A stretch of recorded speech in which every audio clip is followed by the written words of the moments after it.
punya 4 sifat. 1, kalau makan, dia makan yang halal. Jadi tidak mengumpulkan bekal hidupnya kecuali dari yang halal. Pakaiannya halal, makanannya halal, minumannya halal. Sekalipun dia berjualan sedikit-sedikit.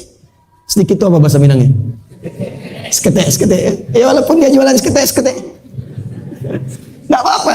Dia jual lemang hitam misalnya. Nggak apa-apa. Dia dorong. Saya tuh, mohon maaf ya, kita berbagi tidak bermaksud apa-apa. Tapi saya ingin rasa ini bisa dirasakan Bapak Ibu juga. Kami itu kalau di Bekasi, kadang suka menyempatkan keluar. Kadang sebelum subuh, kadang setelah subuh. Putar. Itu saya suka malu sendiri itu. Yang jual nasi goreng Pak. Yang nyapu di pinggir jalan di kota-kota itu. Itu mereka keluar bahkan sebelum subuh. Ada yang pulang sebelum subuh. Bahkan ada yang masih sempat murojaah Quran. Saya bilang kami ini keluar jalan sudah bersih. Siapa yang bersih-bersih ini? Rupanya mereka keluar sebelum subuh. Ada yang sholat di pinggir trotoar. Ada yang buka-buka mushaf murojaah Quran. Saya katakan ya Allah, lebih berhak kalian mendapatkan rahmat Allah. Qanaah dengan pemberian yang sedikit, tapi solehnya tinggi di hadapan Allah Subhanahu wa ta'ala. Kita tuh kalau melihat yang seperti itu pulang-pulang, iman kita menguat kembali. Nangis kita melihat diri kita banyak salahnya. Orang melihat seperti orang besar, orang agung, orang hebat, diagung-agungkan. Ternyata kita masih kecil di hadapan Allah dengan hamba-hamba yang seperti itu. Saya datang ke desa. Desa itu cukup jauh. Anak saya dulu masih kecil. Sekarang pun kecil. Karena anak yang paling besar itu baru 9 tahun. Dulu masih 3 tahun, 4 tahun, adiknya 2 tahun. Karena tahu Rasulullah itu menggembala kambing, merawat kambing, dia pengen kambing. Saya dengar info ada di puncak gunung orang soleh perawat kambing. Kita pergi ke sana. Berangkat sampai sana jumpa, masuk saya, Masya Allah luar biasa itu. Baru datang sudah dihidangkan makanan, buah-buahan. Padahal Bapak Ibu penghasilannya berapa? Tidak pernah ada keluhan. Kami alhamdulillah sebulan dapat 100.000. Tidak pernah ada keluhan. Ya, ikan mau makan ada, mangga tinggal mengambil, semua dinikmati. Lalu saya tanya, mana kambingnya? Sana Gus katanya, di belakang. Saya melihat ke belakang kambingnya bersih, bagus, cuma mulutnya ditutup, potongan dari botol minuman itu. Kan ada botol yang 1 literan itu ya. Ya, dia potong itu ditutup mulut kambingnya. Orang Minang bilang kambiang ya. Ditutup tuh mulut kambiangnya tuh. Ya, ditutup begini. Saya tanya, itu tuh kenapa? Saya pede sekali tanya, itu kenapa ditutup? Sakit? Perhatikan jawabannya. Itu bukan sakit, Bos.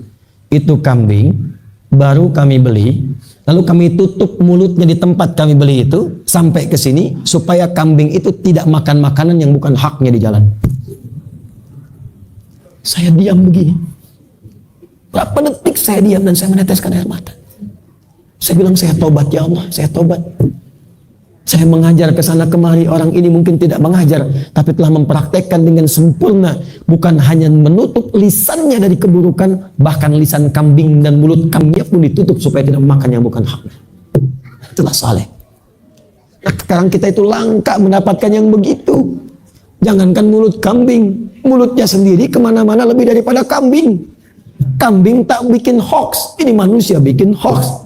Kambing tak berselisih, ini manusia berselisih. Kambing tidak mencela, ini manusia mencela. Maka yang pertama kalau ingin jadi orang soleh, pastikan makanan yang halal. Ya, nah orang yang mendapatkan makanan yang halal, sifat pertamanya disebut dengan thayyib. Apa namanya?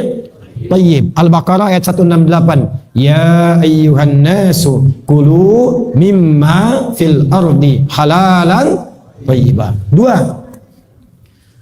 Kalau sudah masuk yang baik, saya agak cepat, maka itu akan berpengaruh ke bagian tubuh. Membantu kita berpikir yang baik. Kalau ingin jadi orang soleh, pikirannya harus baik terus.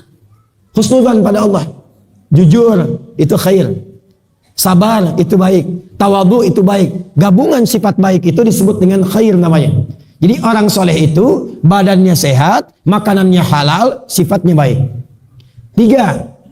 Orang soleh itu selain sifatnya baik, sikapnya baik. Jujur itu sifat. Tapi kalau disogok dia menolak, itu sikap. Maka yang ketiga disebut dengan ma'ruf namanya. Apa namanya? Yang keempat, dia meniatkan semua kebaikan itu karena Allah. Ya, tadi merawat anak karena Allah. masak makanan karena Allah, nanti akan jadi berkah itu. Ya, saya cerita kemarin di Lembah Gumanti. Ada anak di Arab Saudi viral. Bu, ibu masak makanan, ada tamu dari bapak. Bapak tamunya sudah datang, ibu sudah masak dari malam, ibu siapkan resep.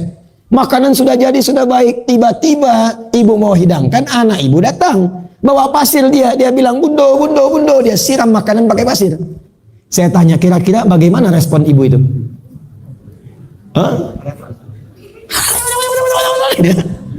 Perhatikan, kalau makanan yang masuk halal, sifatnya khair, maka yang keluar ma'ruf dan dikerjakan karena Allah. Ibu itu tahu, doa ibu itu kalau dilakukan karena Allah dalam mendidik anak, maka doanya menembus aras tanpa sekat, tanpa hijab. Maka kata ibu itu, dia katakan, ya bunayyana, kamu ini, idhab ilal haram takunu imaman fi, pergilah engkau ke Masjidil Haram saya jadi imam. Anaknya masih kecil, belum balik dia, baru 3-4 tahun kurang lebih usia. Ternyata sampai sekarang, anak itu tidak menjadi imam di Masjidil Haram, di Masjid Nabawi, tapi menjadi ketua dewan imam di 2 masjid suci itu.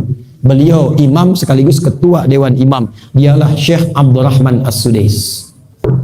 Anak kecil gitu. Jadi kalau dikumpulkan thayyib, khair, ma'ruf, ihsan, maka berubahlah dia menjadi saleh.